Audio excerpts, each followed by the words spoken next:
trick is to have the right lighting. I have my notebook. I guess the reason that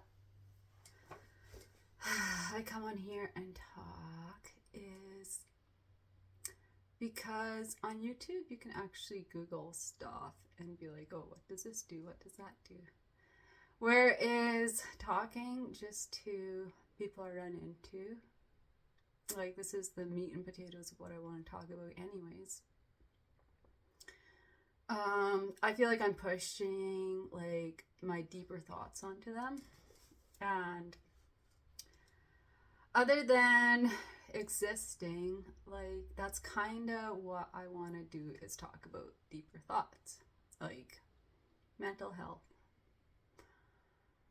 childhood, what happened, what happened there, why are you acting that way? I don't know, it's a lot of self-reflecting and a lot of looking inwards, and I can see why people don't want to do it. I can see why people don't want to do it because it's like, I'm gonna run into so much shame and guilt. Well, shame and guilt is there anyways. I'm gonna run into so much shame and guilt because I'm gonna have to look at the stuff that I did. Okay, but like once you look into it, you realize also what part you didn't do. Like what part was just circumstance. And it had to go the way it had to go. I don't know. It's like the dinosaurs. Like you can argue me. I mean, you can talk to me and I will argue, but like I really don't care. I don't care if they existed. I get it, we have bones around. I get that. We have museums with bones in them. But I also know the work that is out there to chill the truth. I mean, you know. And so it's not really something I feel like is important to my everyday life. Like knowing if the dinosaurs existed. Like how does that help my marriage? Or like my relationships at work? Like how does it manage my emotions? You know, what about the complex traumas that a person has that they don't even know are traumas? They just think, oh, that's normally how I act. I always act like that. Why would I act any different? The thing is with me is, so I am saved by Jesus. Like, I'm a believer in Christ type of thing. And I've been able to reflect on everything that's gone on and use discernment and then look back at all of the goings on like without shame, because that part of me is in Jesus now. Like, believe me, if I had known what I knew now and I knew that back then, like it would have been a lot different. I was looking for the right thing to do, but I didn't know. I was looking to fill the black thing. The hole. Yeah. Try to stuff it. Yeah, and then so I just had to figure it out because I wanted to know what is the reason behind everything I'm doing. I can't really understand anything else. Like, I can't understand the dinosaurs, but I want to get like into me, because like that's the one thing I can control, my backyard. So at first it was like a whole lot of, did my mom do it? Was it my upbringing? What about my dad? Was it my siblings? And then I had to rule it all out and be like, okay, what if it was just all you? So I went back to that idea. It's all me. And then along came, no, actually, it was a dysfunction in your family. Woohoo! Like, I don't care. I just want to know. Because there is so much a person is reacting to when you are in that age. And I can't even have all the memories to it, like all the access, because I think some of my brain has just like clipped it out. And I like that part too. Like, I don't need to know all that's going on. The thing is, I have a couple details that I can piece together. And I wonder if at a certain age a person doesn't wake up to some of that stuff too. And then for me with my faith, God definitely reveals it to me, like, oh, it's time to think that way, or it's time to confront that fear. Oh, you thought you confronted that fear already? Let's confront it again. I think for me what happens anyways is there's treadmill, like a spiritual treadmill, and a person is on it. Maybe it's like going in circles, and you learn a little bit more, and so you elevate, and then you go through a test, and it's like where you, like, that's what the test is. It's literally what they do in school. You know, going to school is just preparing you for your religion. Just kidding. Or not. But, like, there's something about routine to spirituality.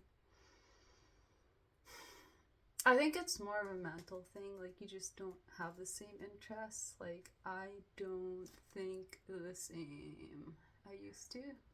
It's just like, I'm sorry, I can't be interested in that. It's too fake. And then a person has to deal with their double side, because there's a side in a person that can be two-faced.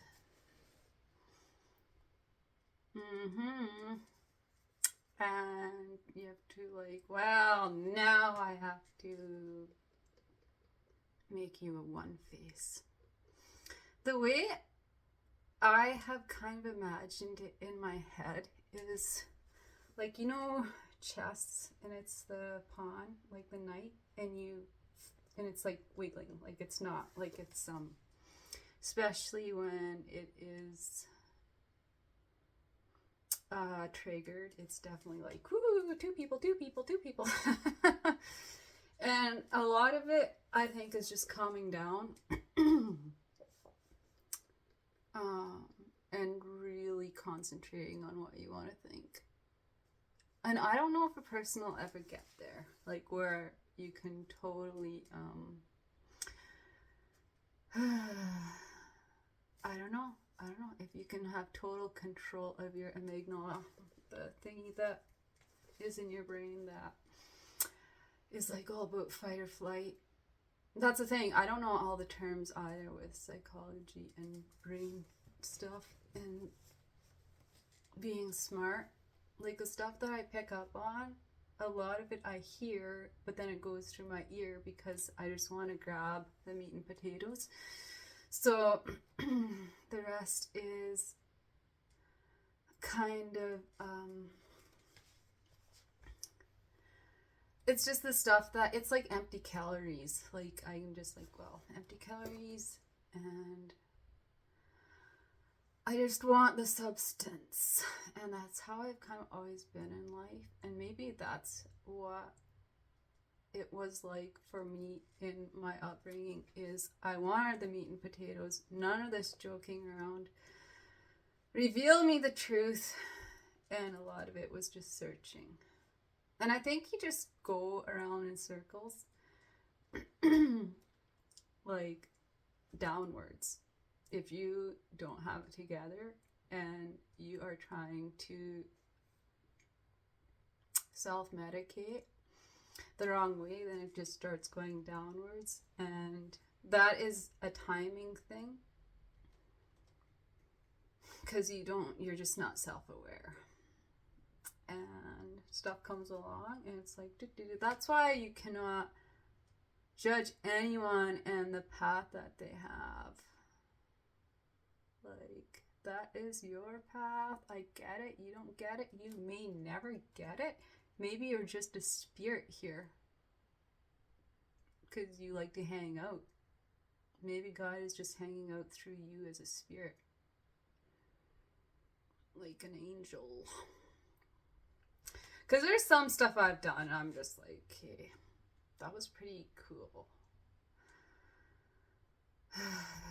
And it says in the Bible, you're entertaining angels on unawares. And I bet you're doing the same with demons. The entertaining one is, I feel like, a time-related... is that an adverb? No, that's a verb. I don't know. But it's an action. Entertaining. And I feel like it's a time thing. Like, how much time are you going to spend doing that with something that doesn't profit you, that doesn't give you fruit? Like, how much time you want to spend on that? I think that's what the devil is about. Because there's literally a saying, the devil, idle hands are the devil's handiwork. There is some of that, though, you do need for self-reflection and clarity. Like, no noise. Like, my week gets so noisy that when I am faced with time and no noise, plus being in social settings is somewhat agonizing and draining. So then, yeah, it takes like forever to recharge sometimes. It's just like, still isn't enough. Like, I need more days. But yeah, some of that can be just lazy, get back to work stuff. Like, and get back to hardships. Like, yeah, have time off, but then get back to the hardship, whatever that is. With me, I have a lot of bliss and peace. And then I have situations come along where I don't know how to handle it. And then that, I feel like no matter how much I tell my body, hey, let's handle this. Like, no matter how much in my brain I'm like, hey, let's handle this. My body's like, no, we're not going to handle it. And that affects a person with sleep. And I feel like that would be an anxiety thing. And anxiety that's actually where problems with control come from. Oh, I've done the research. I've done the deep dive. I could dive deeper. Like, if someone was like, oh, here's a deep dive, and have you thought of this? If it makes sense. I don't have a hard time with stuff that makes sense. Having said that, we all have our areas. Different areas. Yeah. Anyways, a person just keeps going. I think that's just all it is I do not have one bad thought about a person that kept trying to do the right thing. I do not have one bad thought about them. They confessed it. Hey guys, I suck. And then, like, for me, that's something you don't have to maybe announce to the world, but have a friend that you can be like, hey, I did this. This is bad. And then just pick up and be like, I'm going to do better. I'm going to hold myself accountable. And I am going to be aware of what wolf I feed and what energy I entertain, or how much energy I put into entertaining. Yeah, there's a bunch of stuff in the Amygdala. One is limerence. I didn't learn about that until I think it was this year. Same as a scapegoat. That's a good one. That's a really good one. I don't know if that's the same as the forgotten child, but I wouldn't be a bit surprised if they were somewhat connected. I think there can be multiples in a family. And if you are one, kudos, because you are going to be extra resilient. So you're going to be one of those people that keeps on, just keep swimming. You're going to be like a Dora the Explorer. Yeah. I don't know.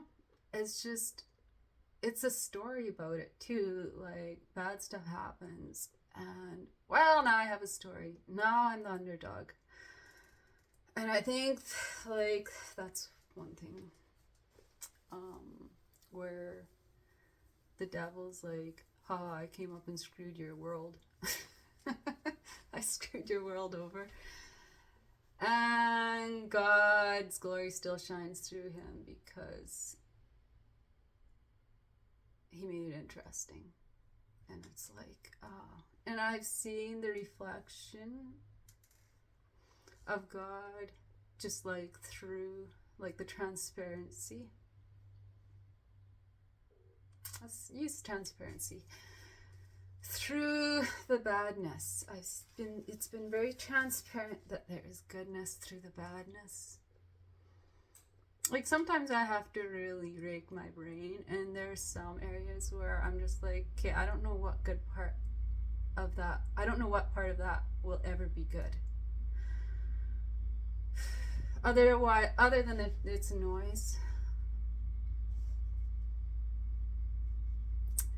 Other than it's noisy. And it also, when stuff goes wrong, you'll see teamwork. Like, you'll see, I know at my occupation where I work, when something goes wrong, they gather around and they discuss it. And, well, let's try this. Well, let's do that. And you have to get more people involved. And that's when the communication skills come out.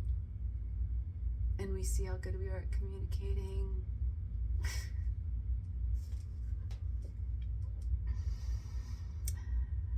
Oh, yeah. And that's another thing. Like, do the dinosaurs help me communicate better? For me, I feel like the whole childhood problems, those are like a veil that wear off as you age, and you kind of almost, like, for me anyways, and maybe it's just because I'm in Christ, but like, I think also it is just a brain changing. We just don't think. I think maybe we get so many responsibilities because now we're adult that burns off some of the stuff that doesn't matter. But then, right, watch out for your, like, 40s. When your 40s are coming up, just like, stuff's gonna be, you're gonna be really asking questions because that's what age that's what age your parents were when they had you, type of thing. And you start thinking, hey, if I had a kid, I would have done this with them. Why didn't my parents do that with me? I've had dreams about my upbringing, that there were big wars. There were 2 places that involved big wars. And like machine guns and like it was like World War II next door. Like, and I could like pretty much feel the rumble in the ground type of stuff. Yay! And then, well, we better not ask questions. Not too many.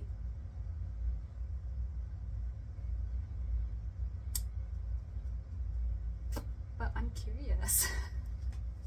Then what happened? Why do you think the way you think? Is this something that your parents repressed too? Like, does it just keep going down the generation like this? Or is it like just your repression? Like, did something happen to you? There is a lot of repression out there, and a lot of people do it because they think it's the right thing to do. Put it on the shelf. And yeah, I think I'm just gonna leave it right there because that was juicy enough. I didn't even read from my book, but there's some interesting stuff in here. And I will talk again in the next video. Bye.